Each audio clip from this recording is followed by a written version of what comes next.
बिस्मिल्लाहिर्रहमानिर्रहीम। अस्सलाम वालेकुम। मैं हूं डॉक्टर कासिम अली और आप देख रहे हैं learn with doctor Qasim Ali. आज हम सीखेंगे फ्यूचर कंटिन्यूस टेंस। सबसे पहले इसकी हम डेफिनेशन करते हैं। Future continuous tense expresses the action that will happen in the future and continue for an expected period of the time.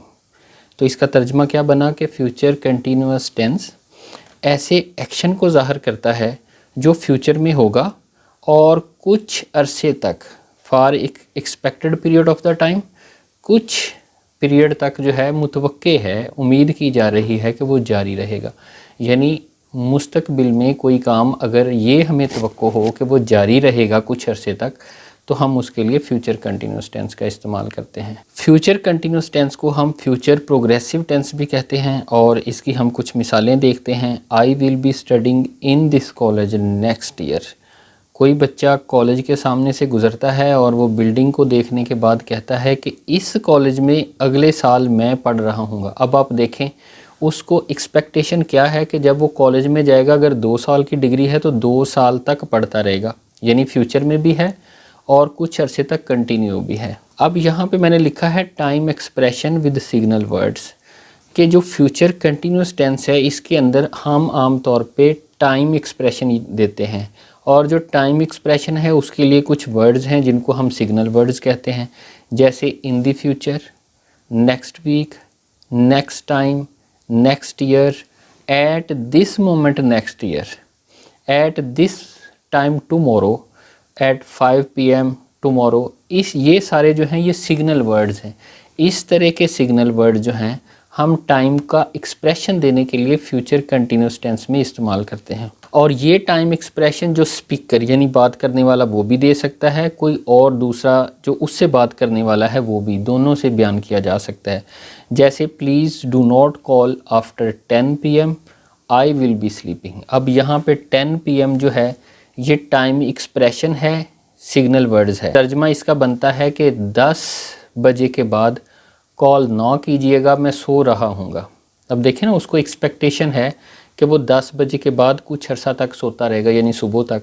तो फ्यूचर में हमें तवक्को होती है कि हम फ्यूचर में कोई काम करेंगे और वो जारी भी रहेगा, इसके लिए हम ये इस्तेमाल करते हैं फ्यूचर कंटिन्यूस टेंस। दूसरा सेंटेंस देखें, this time tomorrow I shall be sitting on the beach in Florida.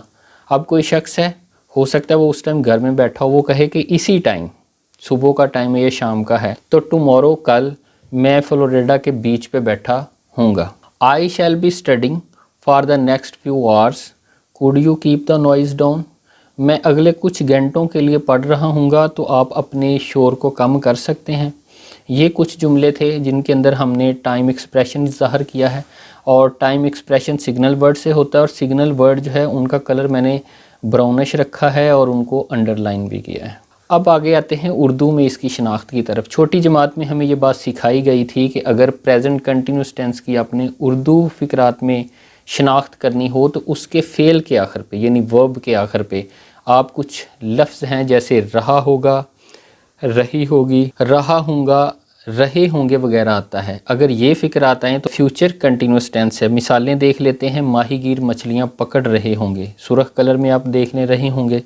मुर्गी अंडे दे रही होगी, फ़कीर सिक्के गिन रहा होगा। इनमें जो सुर्ख कलर में है ये फ्यूचर कंटिन्यूस टेंस जो है उसकी निशानी है। अब ये बातें बच्चों वाली हैं। हम ये देखते हैं कि जो अंग्रेज़ लोग हैं वो किन किन मौक़ों पे, किन किन सिचुएशन में फ्यूचर कंटिन्यूस टेंस को इस्तेमाल करते हैं। पहली हालत वो है to describe a future action happening during a specific time. कोई ख़ास वक्त जो है उसके दौरान जो काम हो रहा होगा फ्यूचर में, उसको डिस्क्राइब करने के लिए हम इस्तेमाल करते हैं। जैसे the museum will be hosting a special tour at 8 PM के 8 बजे शाम को जो म्यूज़ियम है एक ख़ास टूर जो है उसकी मेज़बानी कर रहा होगा। इसी तरह we will be watching horror movies whole day. अब इसी जुमले को हम देखते हैं टाइमलाइन की मदद से। ये मैंने टाइमलाइन लगाई है और फ़र्ज़ कर लें कि ये प्रेजेंट है, ये पास्ट को एरो जो है वो ज़ाहिर कर रहा है और ये एरो जो है फ्यूचर को ज़ाहिर कर रहा है। यहाँ सुबह का टाइम है और ये शाम का वक्त है। ये वाली लाइन ड्यूरेशन को ज़ाहिर करती है, यानी हम कह सकते हैं ये होल डे है। तो अब एक्सपेक्टेशन क्या है, तवक्कुआत क्या हैं कि मुस्तकबिल में पूरा दिन हम जो खौफनाक मूवीज़ हैं, हॉरर मूवीज़ जो हैं वो देख रहे होंगे। तो उनके लिए हमने क्या किया है, फ्यूचर कंटिन्यूस टेंस इस्तेमाल किया है। और इसमें आप देखें रेड कलर में स्पेसिफिक टाइम। अब होल डे जो है ये सिग्नल वर्ड है टाइम एक्सप्रेशन के लिए। इसी तरह दूसरा जो है टू एक्सप्रेस पैरेलल एक्शंस और series of parallel action in the future. अगर एक से ज़्यादा काम हो रहे होंगे उनको बयान करने के लिए वो दो भी हो सकते हैं, दो हों तो पैरेलल कहेंगे, अगर दो से ज़्यादा हों तो उनको हम सीरीज़ कहेंगे, जैसे एक पहले फिर उसके बाद फिर उसके बाद। जैसे I shall be playing basketball on Sunday and my partner will be playing tennis. अब ये दो पैरेलल एक्शन है, एक ही वक्त में एक बंदा जो है वो फुटबॉल खेल रहा है, दूसरा क्या कर रहा है, टेनिस। ये वो बता रहा है कि आगे मुस्तकबिल में ये उम्मीद है उसे 3 दिन बाद संडे आना होगा, तो उसको एक्सपेक्टेशन है कि वो ऐसे खेल रहे होंगे। तो उनके लिए जो आप देख सकते हैं स्काई ब्लू कलर में शैल बी प्लेइंग, ये मैंने फ्यूचर कंटिन्यूस टेंस जो है वो इस्तेमाल किया है। अब एक और मिसाल देख लेते हैं जो पैरेलल एक्शन हो रहे हैं इसमें। Daughter will be watching TV and mother will be cooking dinner. माँ जो है वो कुकिंग कर रही होगी और बेटी टीवी देख रही होगी। अब देखें एक ही टाइम में उसको एक्सपेक्टेशन है कि दो काम हो रहे होंगे। टाइमलाइन में देखें तो ये प्रेजेंट है, ये पास्ट को एरो ज़ाहिर करता है और ये फ्यूचर को ज़ाहिर करता है। और ये दोनों काम हैं जो पैरेलल हो रहे हैं, यानी एक ही टाइम में माँ उसी टाइम किचन में काम कर रही है जिस टाइम बेटी टीवी देख रही है। तो इनको ज़ाहिर करने के लिए हम क्या करते हैं, एक्शन 1 को भी हमने फ्यूचर कंटिन्यूस टेंस में ज़ाहिर किया है और इसी तरह एक्शन 2 को भी हमने फ्यूचर कंटिन्यूस टेंस में ज़ाहिर किया है। अब जी next, to refer to actions that are happening now and expected to continue some time in the future.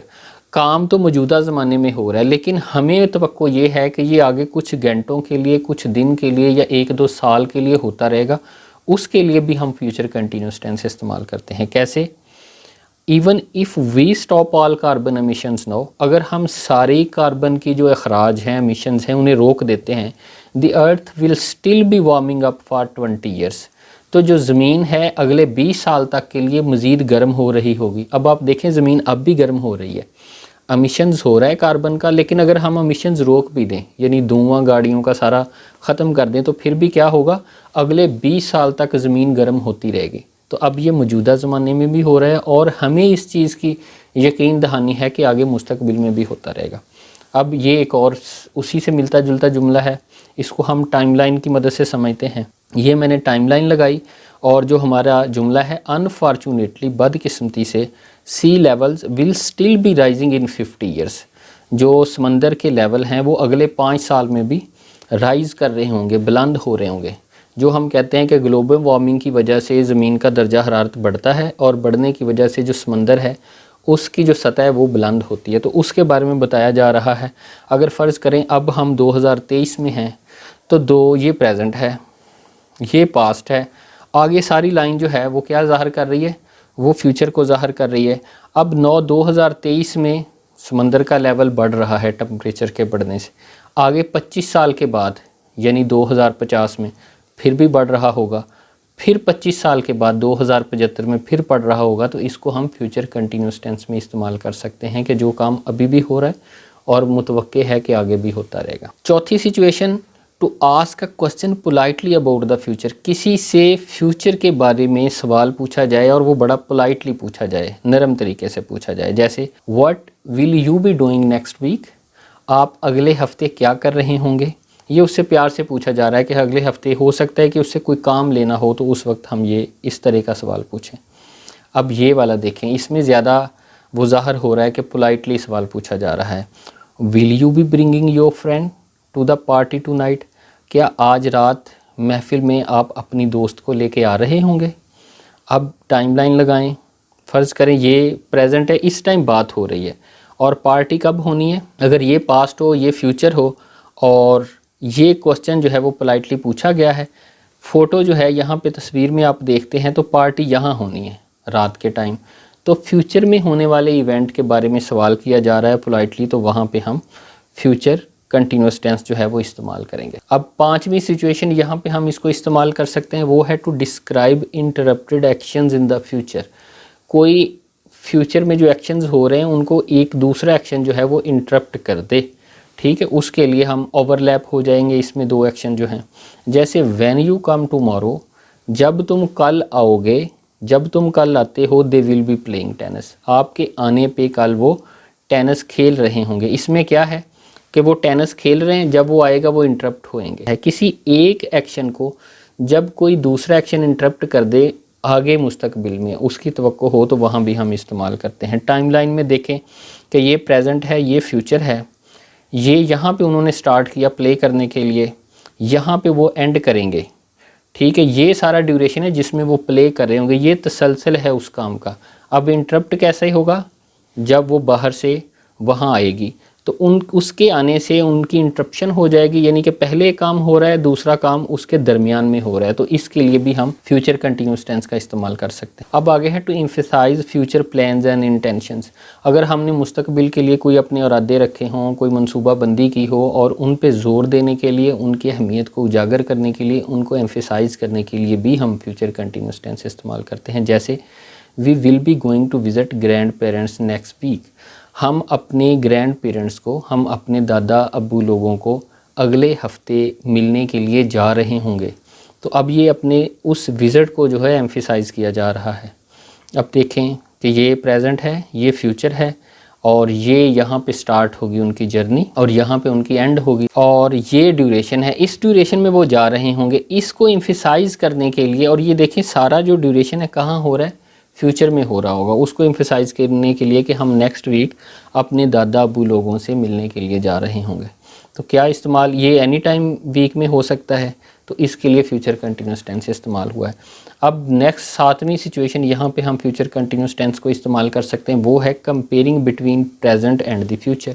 यानी फ़र्ज़ करें आज मैं यहाँ बैठा हूँ और मैं कहूँ कि अगले साल इसी टाइम मैं फ़लाँ काम कर रहा हूँगा, तो इन दोनों टाइम को कंपेयर करने के लिए, जैसे इस हफ्ते आप सो रहे हैं, या आप छुट्टियां कर रहे हैं, या आप स्कूल जा रहे हैं, लेकिन अगले साल इसी टाइम आप कहें कि इस साल तो हम सफ़र पे जा रहे होंगे, या हज पे जा रहे होंगे, या हम वालदैन से मिलने के लिए जा रहे होंगे, या कोई और काम कर रहे होंगे, तो ये कंपैरिजन होता है दो टाइम का। अब हम मिसालों से देखते हैं। This time next month we will be travelling to Canada. अब देखें मैंने कुछ इमेजेस लगाई हैं और यहाँ टाइमलाइन लगाएं। ये दो बच्चे हैं और प्रेजेंट में वो बैठे हैं, ठीक है। ये वाला फ्यूचर है, यहाँ इवेंट होना है, और ये वाले 2 पॉइंट्स हैं जिनके दौरान उन्होंने कनाडा ट्रैवल करना है। अब ये डिस्कस कर रहे हैं, फ़र्ज़ करें ये मई की 21 है, और ये डिस्कस कर रहे हैं कि हम अगले मंथ इसी टाइम कहाँ जा रहे होंगे, कनाडा को ट्रैवल कर रहे होंगे। फ़र्ज़ करें सुबह के वक्त वो डिस्कस कर रहे हैं, तो उनका कहने का मतलब ये है कि अगले माह जून की 21 को इसी नेक्स्ट मंथ में सुबह के टाइम में वो उस टाइम कार में बैठे होंगे, सफ़र कर रहे होंगे।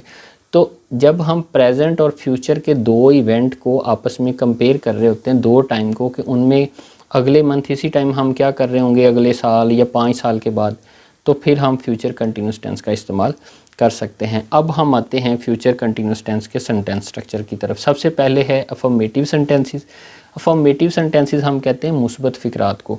तो इसका आप देखें, सबसे पहले आएगा सब्जेक्ट, फिर आएगा विल शैल, और फिर बी, और फिर first form of the verb उसके साथ आईएनजी, यानी वर्ब की पहली फॉर्म के साथ आपने आईएनजी लगाना है और फिर ऑब्जेक्ट आएगा। अब आप देखें, I shall be drawing the map of the Pakistan, मैं पाकिस्तान का नक्शा ड्रॉ कर रहा हूँगा।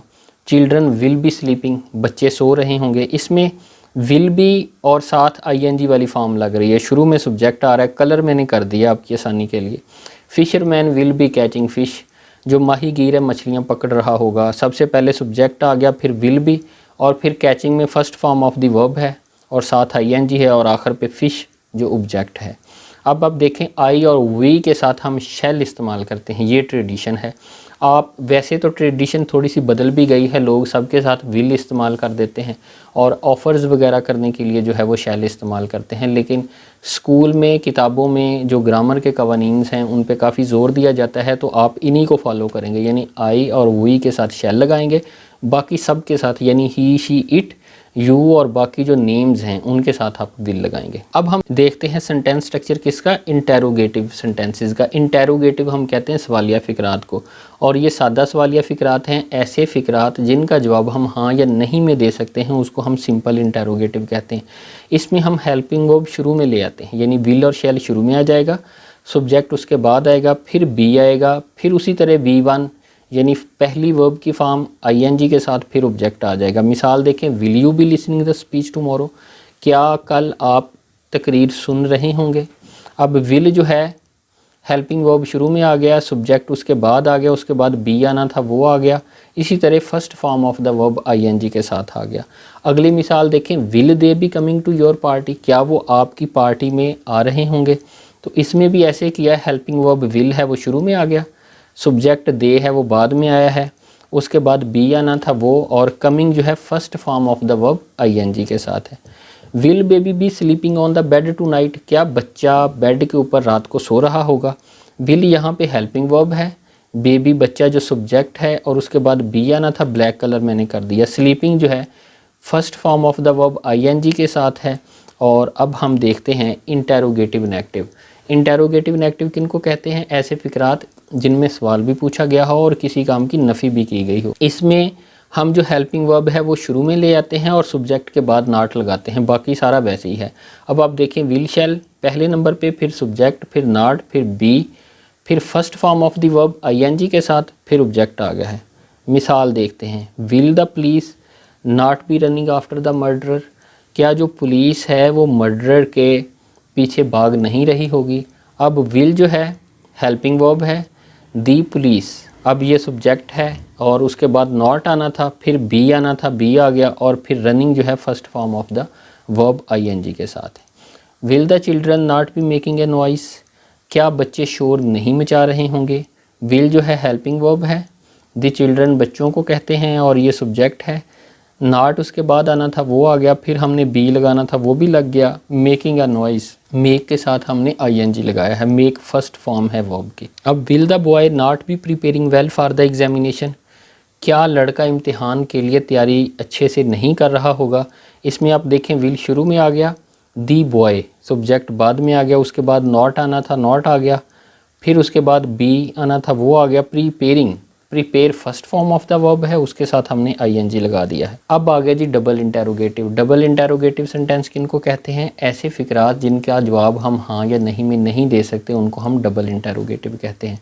तो उनके अंदर आते हैं क्वेश्चन वर्ड। क्वेश्चन वर्ड देखें, what, when, why, where, how, green colour में ये दे दिए गए हैं।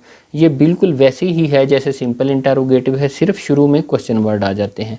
तो अब हम इसकी एक्सरसाइज देखते हैं। Why will plane be landing here, जहाज़ यहाँ पे क्यों उतर रहा होगा। When will the guest be arriving there, मेहमान यहाँ पे कब पहुँच रहे होंगे। How will the doctor be injecting the patient, जो डॉक्टर है वो मरीज़ को कैसे इंजेक्ट कर रहा होगा। अब इन सब में देखें, सबसे पहले क्वेश्चन वर्ड आया है जो येलो कलर में है, उसके बाद हेल्पिंग वर्ब विल आ गया है, फिर उसके बाद सब्जेक्ट आना था वो आ गया है, फिर बी आया है, फिर first form of the verb के साथ ING आया है। मैंने पहले भी आपको बताया था कि ये बिल्कुल सिंपल इंटेरोगेटिव की तरह है। अगर मैं इनको छुपा दूं, आप देखें बिल्कुल सिंपल इंटेरोगेटिव की तरह हो गया। यानी कि जो सिंपल इंटेरोगेटिव है उसके शुरू में अगर हम क्वेश्चन वर्ड लगा दें तो वो डबल इंटेरोगेटिव बन जाते हैं। अब हम देखते हैं कि हमने फ्यूचर कंटिन्यूस टेंस कहाँ इस्तेमाल नहीं करना। तो फ्यूचर कंटिन्यूस टेंस को हम स्टैटिक वर्ब्स के साथ इस्तेमाल नहीं कर सकते। अब स्टैटिक वर्ब कौन से हैं? ऐसे वर्ब जो स्टेट को बयान करते हैं रादर देन एन एक्शन, जो किसी भी हालत को बयान कर रहे होते हैं, वो एक्शन को नहीं बयान कर रहे होते। अब ये रिलेट करते हैं हमारी थॉट्स के साथ, यानी हमारे जो ख्यालात हैं, जैसे सोचना है, बिलीव करना है, इमोशंस हमारे जज्बात हैं, मोहब्बत करना, नफ़रत करना, रिलेशनशिप हमारे जो ताल्लुकात हैं, सेंसेस हमारे जो हिस्से हैं, जैसे सुनना है, देखना है, चखना है, ये वाली स्टेट ऑफ बीइंग और मेजरमेंट, किसी चीज़ के होने के मुतालिक और पैमाइशें जो हैं उनके मुतालिक जो भी ये वर्ब आते हैं इनको हम स्टेटिव वर्ब कहते हैं। इनके साथ कभी भी फ्यूचर प्रोग्रेसिव टेंस इस्तेमाल नहीं करते। मिसाल देख लेते हैं, this cake will be testing wonderful in the party, ये वाला केक जो है पार्टी में बहुत मज़ा दे रहा होगा। ये गलत है, इसका हम ऐसे नहीं कर सकते। तो फिर कैसे कर सकते हैं? इसको हम सिंपल फ्यूचर टेंस में करेंगे। This cake will taste wonderful in the party. ये केक जो है पार्टी में वंडरफुल होगा, इसका जायका बहुत अच्छा होगा। इसी तरह I will be understanding you, मैं आपको समझ रहा हूँगा, ये भी गलत है। इसके लिए भी हम सिंपल फ्यूचर टेंस इस्तेमाल करेंगे, आई विल अंडरस्टैंड यू। अब ये वाला टेबल जो है, ये पिछली वीडियोस में भी जो प्रोग्रेसिव टेंस हैं उनमें भी हम स्टैटिक वर्ब नहीं यूज़ करते तो दिया गया है। तो थॉट, इमोशन, सेंसेस और पोसेशन के हवाले से जितने भी अहम वर्ब थे वो मैंने सारे दे दिए हैं। ये याद करने की ज़रूरत है, आप इनको याद कर लें और फ्यूचर में कभी भी इनके साथ ING नहीं लगाते। तो अब हम कुछ जुमले हैं उनकी प्रैक्टिस कर लेते हैं। जैसे आई शैल बी स्टेइंग, मैं क़याम कर रहा हूँगा। यू विल बी स्टेइंग, आप क़याम कर रहे होंगे। आई के साथ शैल आएगा, यू के साथ विल आएगा। इसी तरह ही विल बी स्टेइंग, ही के साथ विल आएगा। शी विल बी स्टेइंग, वो क़याम कर रही होगी, शी के साथ विल आएगा। We shall be staying, we के साथ अब शैल आएगा और दे के साथ विल आएगा। अब आप सारा देखें कि शुरू में सब्जेक्ट है, जैसे आई, यू, ही, उसके बाद शैल बी है और फिर ING वाली फॉर्म है। अब नेगेटिव में क्या होगा? शैल के बाद नॉट आएगा। अब आप देखिए सब में शैल के बाद और विल के बाद नॉट है। I shall not be staying, मैं क़याम नहीं कर रहा हूँगा। You will not be staying, आप क़याम नहीं कर रहे होंगे। इसी तरह सब के साथ विल आएगा। We shall not be staying, हम क़याम नहीं कर रहे होंगे। वी के साथ शैल आएगा। इंटेरोगेटिव नेगेटिव को देखते हैं। शैल आई बी स्टेइंग, क्या मैं क़याम कर रहा हूँगा। इसमें शैल शुरू में आएगा, बी नहीं आएगा, बी सब्जेक्ट के बाद ही रहेगा। विल यू बी स्टेइंग, अब देखें विल शुरू में आ गया है, उसके बाद यू और बी सब्जेक्ट के बाद ही है। इसी तरह सब के साथ विल आएगा जबकि वी के साथ शैल आएगा। शैल वी बी स्टेइंग और बी जो है ये सब्जेक्ट के बाद आएगा। अब नेगेटिव इंटेरोगेटिव में देखते हैं। नेगेटिव इंटेरोगेटिव बिल्कुल इंटेरोगेटिव की तरह है, लेकिन क्या हुआ है? सब्जेक्ट के बाद नॉट आ जाएगा। Shall I not be staying, क्या मैं क़याम नहीं कर रहा हूँगा। Will you not be staying, क्या आप क़याम नहीं कर रहे होंगे। इसमें सवाल भी पूछा गया है और नफ़ी में भी फिक्र आते हैं। सब के साथ देख लें विल आ रहा है, will he not be staying, will she not be staying, लेकिन वी के साथ शैल आ रहा है। Shall we not be staying, will they not be staying. तो आज की वीडियो इतनी ही थी। मुझे उम्मीद है कि ये वीडियो आपके लिए बहुत मुफीद साबित होगी। अगली वीडियो तक के लिए मुझे इजाज़त दीजिए। अल्लाह हाफिज़।